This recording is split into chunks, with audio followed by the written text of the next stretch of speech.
What's up, y'all? This is the Fem Future Podcast where we, you, me, and the audience around us get the opportunity to learn from amazing women curating a better future for themselves and others. I'm your host, Amber Latrice, and today I am joined by an executive coach, a thought leader, author of Risky Women, and a C-suite veteran who has worked with the likes of Deloitte, SONY, and the North Face, which I didn't even know was the North Face. I just thought it was North Face. Like, Miss Megan, how are you doing today? Hi, Amber. I am doing fantastic. It is great to be here. Thank you so much for having me on your show. Of course. Well, we had the opportunity to connect on some amazing things before we started recording. But for our audience members that aren't familiar with you, can you tell them a little bit about yourself? Absolutely. Thank you for the opportunity.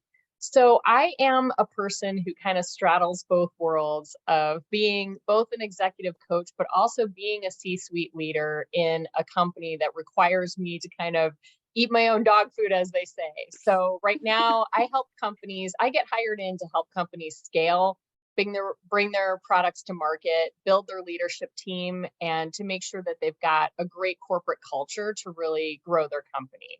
My passion project, and where I am really focused and want to spend a lot of time talking about here, is getting more women into the highest levels of leadership or convincing women to quit and start their own businesses. Woo! Okay, I see. We got a lot to talk about. I might have to schedule a session after the podcast.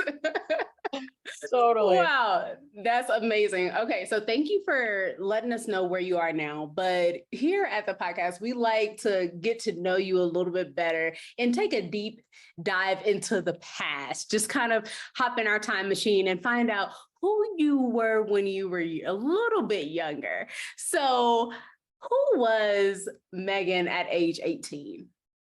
Oh my goodness. So I'm 47 now, Amber. So this is quite a trip down memory lane. So 18-year-old Megan was living in Syracuse, New York, and about to go to college for broadcast journalism because I wanted to be an international war correspondent.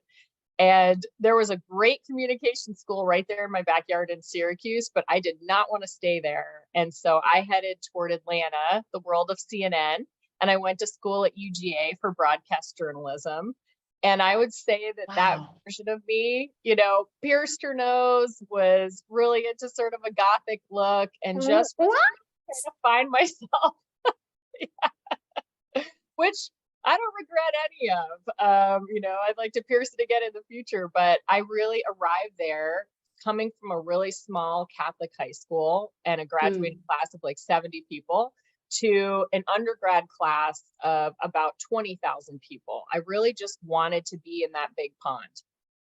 Wow. So generally, I'd ask you to go ahead and bridge that gap for us. But before we get there, what was it like for you taking that leap to come from the space where it seems like you probably knew everybody, like had that stability in those relationships, and taking that leap to go into this space where there's so many people around, and maybe you might have had family out there, but maybe you're kind of taking this leap and you're a little bit on your own. What was that transition like?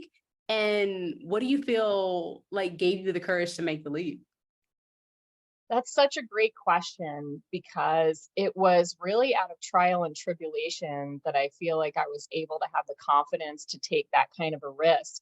My parents, based on my father's job, had us move pretty much at every point during schooling. So in elementary school, we went from New Jersey to Michigan, and then we went from Michigan to Syracuse. And because we had moved a couple of times and I had to start all over again, really as a freshman in high school, and left in the middle of 8th grade year, you can imagine when you're 12, 13, that's a super traumatic move at that time, but not as much as my older sister who was a senior.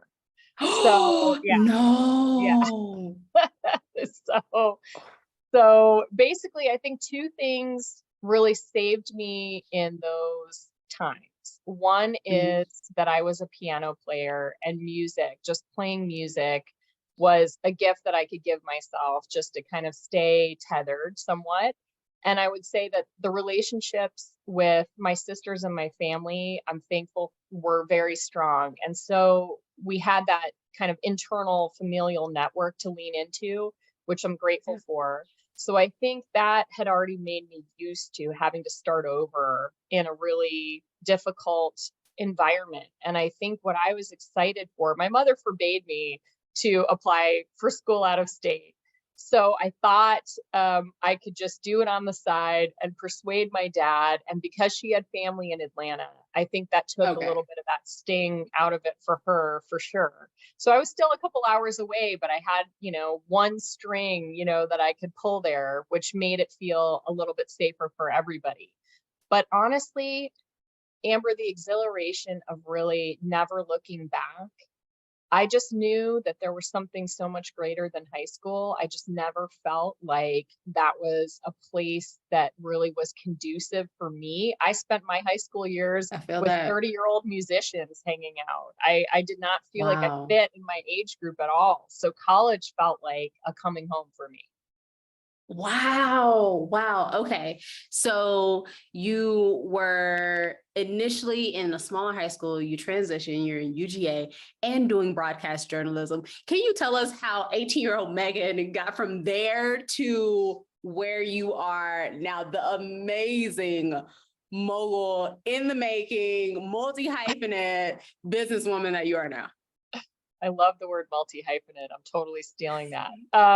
So Take it, take it. it was a circuitous journey, honestly. And what I tell my clients all the time, and my two daughters, is rather than chasing the money, you've got to chase your curiosity. And I have Mm, lived a lot of lives. Like, my career looks a lot like a sine wave. It's very different. And so a couple of experiences early on convinced me that the world of broadcast news was not going to be for me. It was too intrusive. That didn't feel right. I felt like I would come out of it with 7% of my soul intact, and it just didn't feel like a match. And so I started going into the behind the scenes video work and really mhm, started understanding how to shoot and edit and light, scenes. And then I started to get a travel bug. And I think that was probably a running theme that is what really pushed a lot of my other moves, because again, I was comfortable being in a different environment. I was okay really taking a risk and not knowing how everything was going to turn out.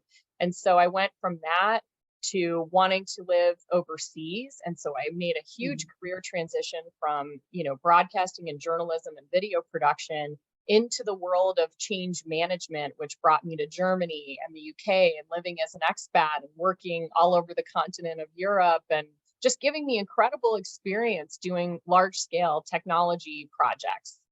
And then that work, I decided, my mom had gotten cancer at that time. She's Oh, doing I'm sorry to okay. hear that. Thank you. Okay. But she's doing, yeah, let me just tell you, she's doing okay, just because I know that can be a little bit dicey. But it was a really serious illness. And so I flew home Yeah. from England to take care of her, along with the rest of my family. And then I thought, life is too short. And I quit my job and I just credit carded myself through travel, solo travel, on two separate Wow. trips, and just needed to kind of get that itch scratched before I had a family or a partner. And then that kind of brought me into living in Austin, Texas for a while. And then that brought me back to Chicago for a little bit. And then I got a job with Deloitte out in California. I visited some friends out here and fell in love with San Diego. And then just kind of decided I'm going to move there next. And so, from there, I just followed my curiosity about innovation. And then I followed my curiosity about people. And then it just kind of wound up being a winding path. I got my coaching certification while I was up at night with my first daughter, who was super colicky, and I just Wow. needed a place to put my brain. So, I feel like it's really just following what is interesting to me at that time that really has prompted all of these different moves. Wow, that's amazing. You've had so many transitions, and I think you mentioned it. You have lived multiple lives Yeah, in this lifetime. And I yes, think that's for so sure. awesome. So I want to take a step back real quick, though, and talk about that first major transition, well, I guess it's not necessarily the first because you did have a number before then, but one of the first ones you mentioned when connecting the journey, which was this concept that you had dedicated yourself to broadcast journalism and then realized that it wasn't for you. So what was it like to engage in that pivot, and what advice would you have for myself or any other listener or viewer that's considering a pivot right now? I love that question, Amber, because I have, let me think about how to answer this in a way that's a little bit concise, but also shares a little bit about why I did it, and then I'll track it back. So what happened for me was very specific. This probably predates you, Amber, but way, way back, there was a plane crash, a TWA plane crash, and my best friend and another very good friend of mine were on that plane crash. And so I was so sorry to hear that. Thank you. I appreciate that. And I think what happened was I had gone through that whole experience, and I was working at a top 10 station in Atlanta. So really getting the full exposure to what it would feel like in my chosen career. And there was a Korean air crash, and this man had lost his daughters and his wife, and the news station had us knocking on his door to talk to him. And that just, in that moment, I just knew this is not me. This is not the level of empathy. This is not a match for me and my values. And I think everyone talks about values as your North Star architecture, but I think what I find whenever you're in this moment of unsure, you feel some sort of unease inside your body, it's because there's something out of alignment with your values. So I think as women, and I write about this a lot in the book, we have really incredible intuition. But because we get so many messages from everybody, from culture, from society about how we're supposed to show up in the world, over time, it gets harder and harder to tune back into what our internal knowing is.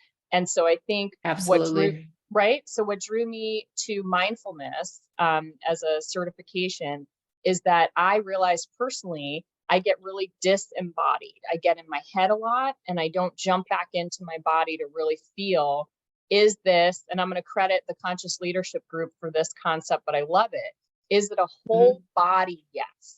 And what I mean by that is when you're, it's such a great tool, even for little micro decisions.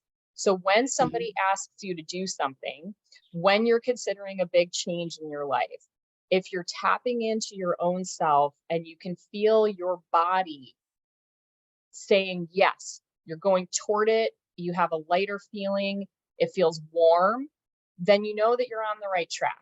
If there's a part of you that's hesitant, that feels like you're going back into your head and convincing you, we as women do a lot of things out of obligation, which takes energy from us. So if it's not a whole body yes, then it has to be a no in order to conserve your time and energy. Whoa. Whoa. I felt like my goodness. I first learned it too. Yeah. So I feel like my natural next question, though, is in a world where so many of us have been conditioned to lead at all times with yes, even to our detriment. Yes. What does it look like, in your opinion, to learn how to say no? It is not easy. And I will say that I am a natural people pleaser.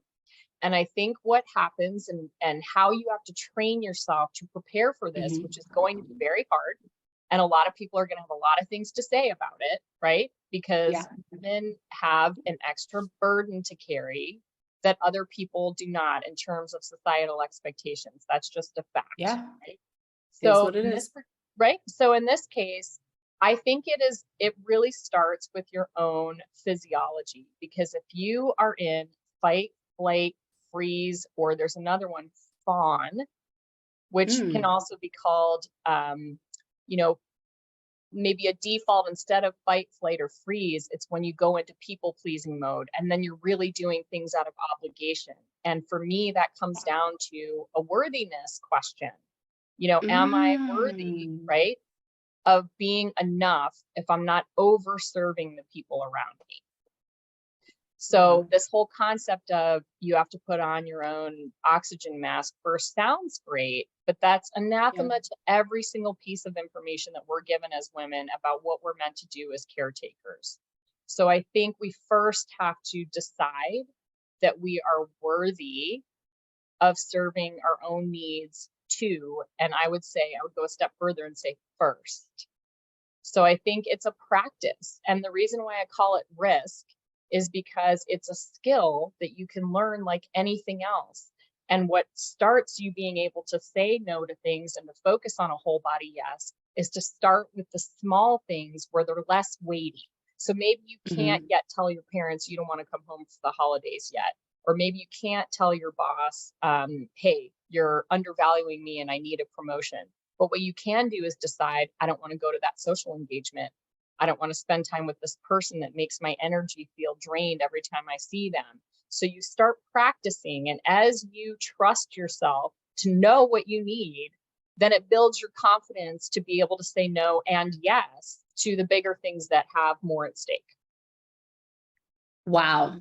Wow. That is so amazing. That is so good. So as people are engaging in this space of developing that worthiness, learning to pick themselves, I do want to take a second and lead back into your story where you were transitioning into your new career, because I feel like a lot of times when we do take that opportunity to learn to say no, to engage in our worthiness, sometimes the question next is, okay, where do I go with this? So when you were in the process of transitioning your career, how did you decide what you wanted to do next? I know you mentioned that a lot of times you allow what you're interested in or curious about to guide you, but can you tell us a little bit more about that? Absolutely. Yes. And in the framework that I use in the book, which is find her, it's fear, Hmm. intuition, need, drive, habit, empowerment, risk, reward. And really Oh, what I it love it. is is need. So what you're asking me about is how do you find out what you need?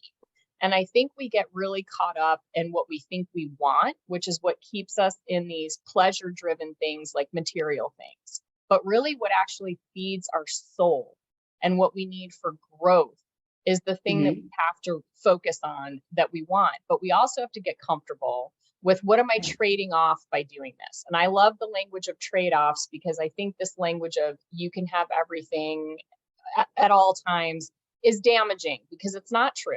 You can't have, It's when not. people ask me about work life balance, I say there's no such thing because there really isn't. There's no perfect balance. There's only trade offs, in my opinion.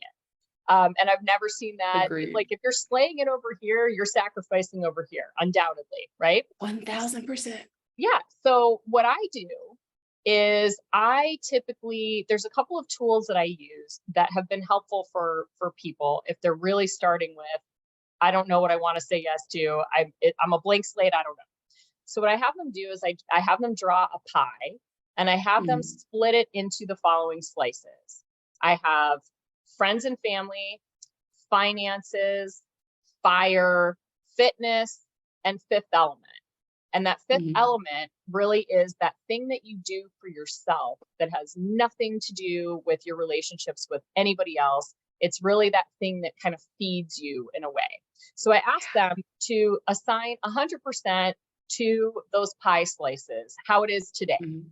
how much percentage of time they're spending on each of these areas. And then I asked them to look at, and finances, by the way, is what you do for your career, how you make money. And then I asked them to draw what they would like those percentages to look like. So they can see the Mm. gap between where they're focused today. And it gets Yeah. them closer to understanding more of what they feel like is missing and that they want. So that initial step at least gets them down to, okay, what is really causing some of the distress right now? Is it what I'm doing for work? Or is it I'm over indexing on family right now and I'm not feeding that fifth element? So I think that at least gets you directionally to the right spot. So I think that was very helpful for me. And in that case, when I made that first career pivot, What I really Mhm. wanted at that time was the experience of working overseas. So I was willing Okay. to trade off maybe not quite understanding what I really wanted to do with broadcasting or storytelling or working at that point, but being okay with that as long as I could find something that would allow me to get the experience of working on an international team. So I just prioritized what was more important to me at that moment. And for me, it was really seeing the world and working with a global team.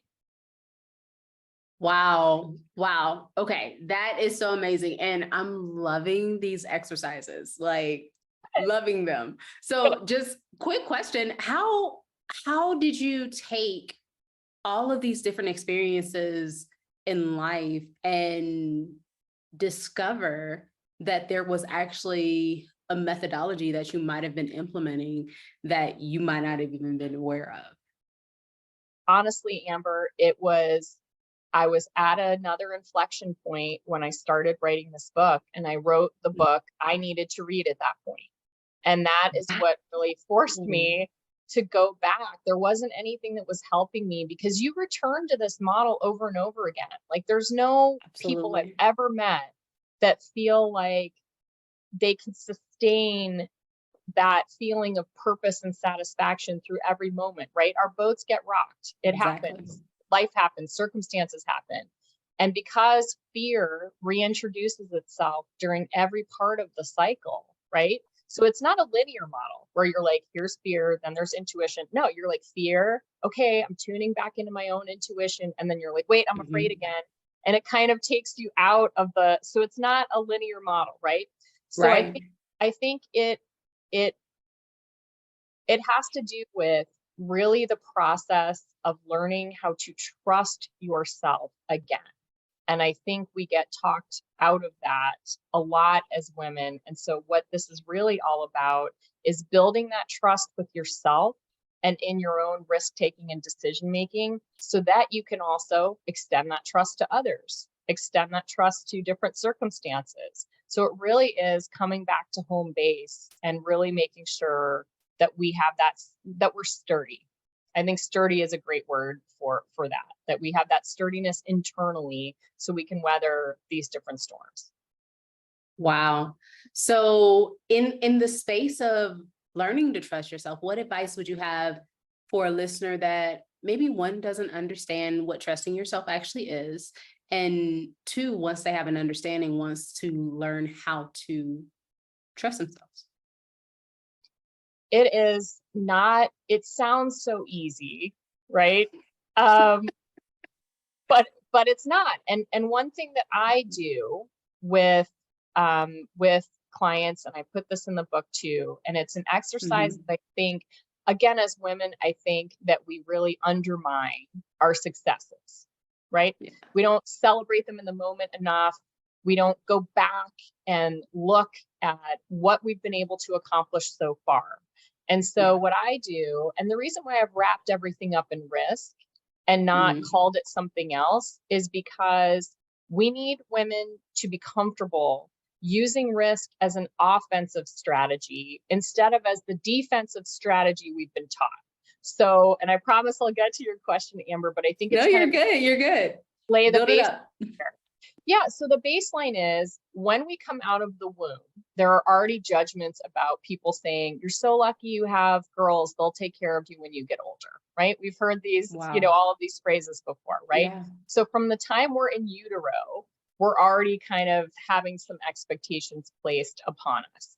And one of the things that happens is a confusing amount of messaging that's saying, hey, you're going to be the most at risk physically, in terms of physical violence, in terms of financial insecurity, in terms of the ability to replace your income, in terms of your health, in terms of your education. You're going to have sort of these additional risks that are assigned to you.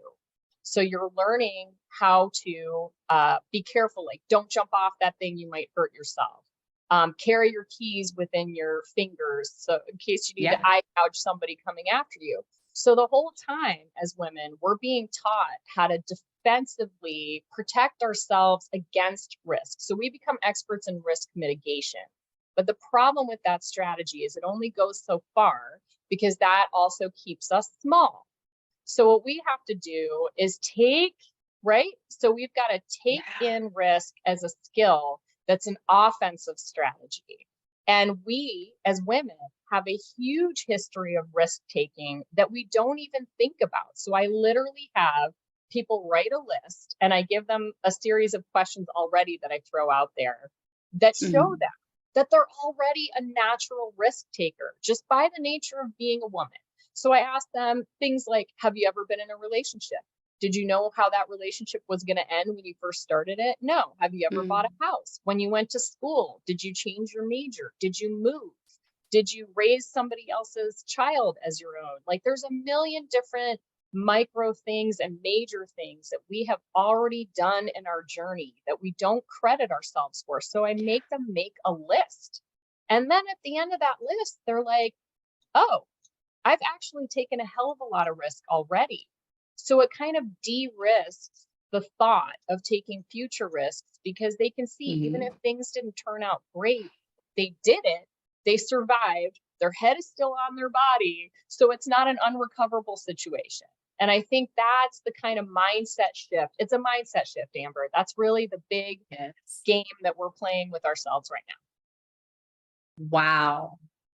Wow, that is amazing. And you, just in that initial story of your journey that you gave us, talked about so many times where you clearly had to trust yourself to lean into those transitions. This has been so good. This has been so good. And I have loved the exercises. Oh my goodness, so many practical tips that we can take away. Okay. So in this space, what advice would you have for a listener that is struggling with fear right now? You mentioned kind of like how we go through this process of like fear, intuition. You even mentioned like how for a lot of us, as we've grown up and as we've traveled and as we've done X, Y, and Z, we've been taught, okay, this is how you mitigate the risk that comes with that. But I feel like sometimes that does introduce a bit of fear. So what advice would you have for an audience member that is facing fear and kind of, based on what I feel like you've defined, struggling with being a risky woman? I mean, there's so many different approaches to this that it's hard to answer it with one, because these are things that, again, I have not slayed the fear dragon 100%. It comes in every day. It's a day by day, sometimes moment by moment thing. For me and for most people that I know. So I want to say out there, first of all, that is incredibly normal, and you're in very good company with incredibly successul people. If you didn't feel fear, you'd be a little bit of a loose cannon, to be honest. So I think fear is very true. Keep us safe, right? But I think first, knowing and being able to divide your fear into the right category is important. So how I sort of think about it is, the fear that keeps you safe, that sort of gut level instinct where you feel like, if I get in this car, that's going to be dangerous. If this person at the party doesn't feel right to me and I don't want to go with them, or even as a kid, you kind of can suss out a creepy adult really early and you don't know why, you just know not to go near that person. That is the right kind of fear. And that's what I consider instinctual fear.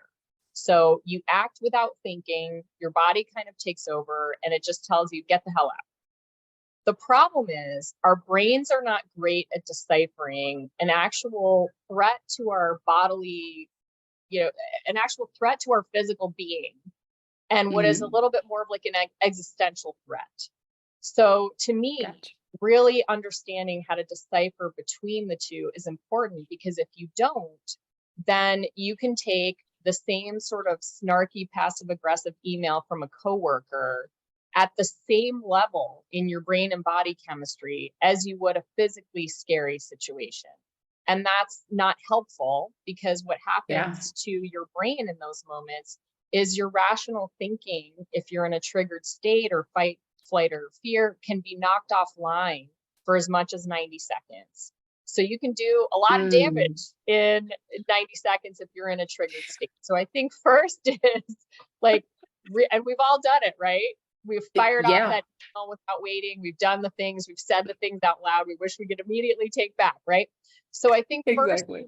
first really dividing your fear into the right camp. And then Mm. really, and this is where I think if you have a mindfulness practice, if you have a faith-based practice, if not, we can certainly talk about them. But I think really being able to decipher between whether the fear of doing the thing is what's stronger than actually doing the thing itself. So for instance, people's fear of public speaking often outweighs the actual act of doing it, because we are telling ourselves, it's the story we're telling ourselves about the thing that's Wow. causing the issue, not the thing itself.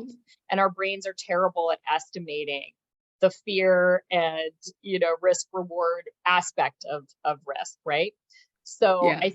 I think really being able to kind of just take it down to its base level and identify, what is it that I'm actually scared about? Because we all have a natural coping defense mechanism that is our favorite to go to when we feel in fear. So some people it's defensiveness, some people it's projecting onto other people, sometimes it's avoidance, sometimes everybody has their favorite strategy for dealing with fear.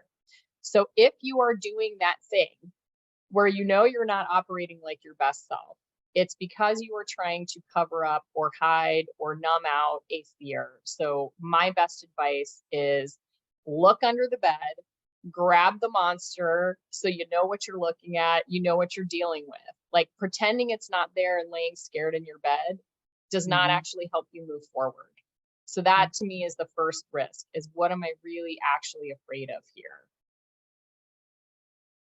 Uh, wow, wow, wow, wow, wow. I can only imagine how much easier it is to like face it once you can actually name it. Yes. That is so good. That is so good. Well, you have taken us on a journey during this podcast, and the journey's not quite over. You gave us a beautiful explanation of where you are now. You took us uh you took us through the time machine, leaping into the past. And now I have a question for you about the future. If you had the opportunity to have a conversation with your 100-year-old self, what do you hope she'd tell you about the life you lived? I hope, I just finished The Urgent Life by Bozoma St. John, and Mhm. she was the former Netflix chief marketing officer. And her whole point of her book is so aligned with how I like to try and think about life, which is that death is a great teacher for all of us to live more urgently and not wait to do the things that we want to do. And I am a huge believer in that. And so, what I am hoping is a couple of different things. One is that I would have gone in the direction of making a greater impact, and that I helped thousands, hopefully millions of women stop putting up with bullshit that doesn't serve them. So, companies Absolutely. that don't value them, relationships where they're not being respected, like really collectively deciding, no, this is not okay anymore. And I'm going to go in the direction of my dreams and live that purpose driven life. That is, I hope that I can be part of an already existing movement to get women in their rightful place in this world with that right voice. So I think that to me would be huge. And if my children felt like they had no limitation to their success, that would be a huge, huge win for me. And if I was able to be remembered as being kind, that would be amazing too. And that is something I think you just work your whole life to continue to practice. Wow, that's amazing. I love that. I love that. So we've had such an amazing conversation on the podcast. Thank you so much for being on. This has been so good and so rich. Thank you. Oh, this is Um, so much fun. I love talking about this, Amber. Thank you. of course, for our audience members that want to continue the conversation or maybe want to get the book or some coaching, can you please tell them where they can find you? Yes. So here's the book. It is called Risky Women. And the subtitle is How to Reach the Top Levels of Leadership or Know When It's Time to Get the Hell Out. So this book is available on Amazon and Barnes and Noble. I would say start with the book because I do give a lot of exercises. What drives me crazy is when people say, hey, do this thing, and it's this giant, huge, nebulous thing, and then you're and then what? So I feel like I offer some suggestions that have worked for me and clients of mine in the past. You can visit me at riskyinc.com. And if I ever get around to social media, you will find me on Instagram, but I will say it's just not my style yet. So I'm really trying to push myself to get out there a little bit more. But those are the best places to find me. LinkedIn, of course. And I would love to take questions. I'd love to be able to answer them for you. So yes, any women I can help undo the invisible handcuffs, I am here for it.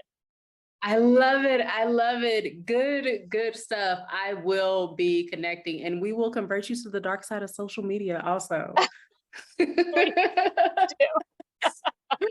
Oh man. Well, thank you again for being on the pod, and for everyone tuning in. Thank you so much for joining us. Until next time, let's continue to engage, encourage, and support each other as we work together to curate a femme future.